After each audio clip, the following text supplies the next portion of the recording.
Hey guys, today we are going to do a review of the 60 watt oval lamps as compared to the 60 watt light bar. So let me tell you, these oval lamps are much higher in quality as compared to the light bar. The beam shots etc. will make that clear, but I just want to show you one thing before we start with the actual review. If you see from the front, especially with the camera looking at the car from the side, the light bar is appearing much brighter. The reason is the light bar has a much higher amount of spill as compared to the higher quality spot lamps which have a very narrow beam.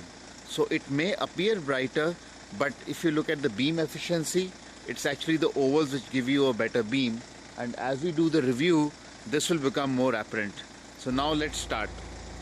Okay, today we are going to test the 60 watt LED light bar versus the 60 watt ovals. The LED light bar is of medium quality, I would say, from a low-end manufacturer, and the ovals are very high-end.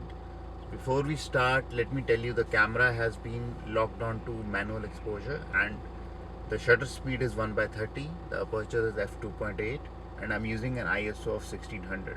So these settings will be used for the entire video and also for the beam shots. So we look for a dark place and then we'll start the actual review. Okay, this looks sufficiently dark, so let's go to the full beams.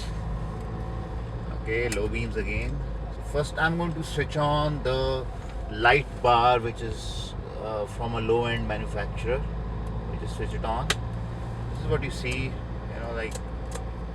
I need to flash my high beams if I need to see far away.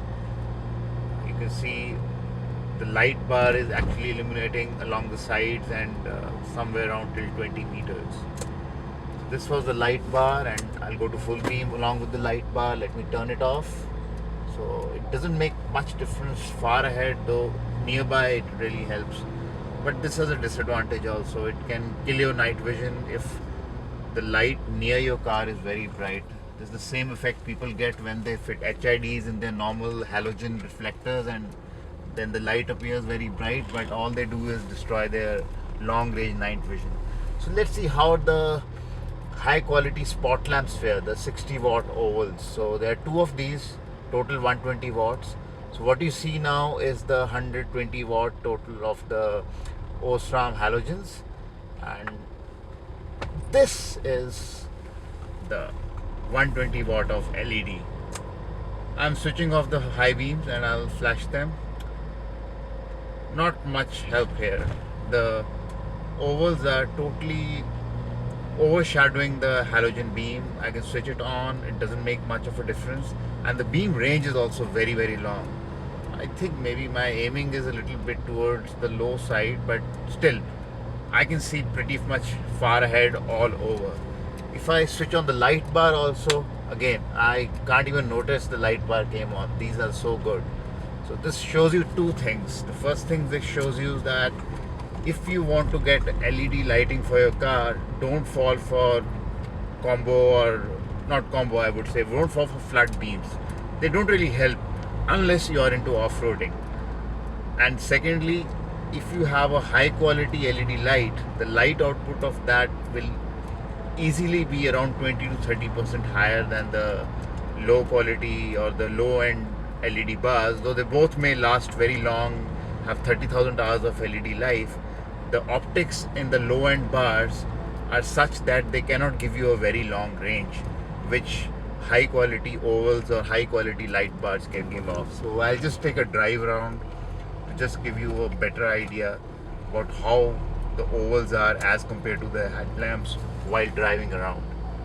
So let's switch off the ovals and just go on the high beams. This is the high beam. I'm driving along. There is some street lighting here. The ovals come on and it's daylight. I can switch off my headlamps. I won't even probably notice much. If I had mounted these ovals even higher, I would think they would even give me much better long range. Let's check out this stretch. Fairly dark till the end. I switch on my headlamps. I switch off my ovals. Switch off my headlamps. Ovals on. headlamps, ovals, headlamps, ovals. So they're fairly bright, I would say. And let's go back to the light bar again. Just compare the headlamps to the light bar. I'm on the headlamps low beam, high beam, off, light bar, on, off. So light bar is okay for near the car, so for very slow speed driving or crawling, it's okay. But if you want some speed and doing like dirt tracks at high speed, I would say the ovals are much better. And another advantage the ovals have, that the light spill is very less, so they don't blind everyone unnecessarily. Because the optics are very focused, it's a spot beam, you can precisely aim the ovals where you want to aim them. So the beam spill towards the sides is very much reduced as compared to the light bar. You have more usable light, and it's always better to have good optics which can focus the light where you actually want it.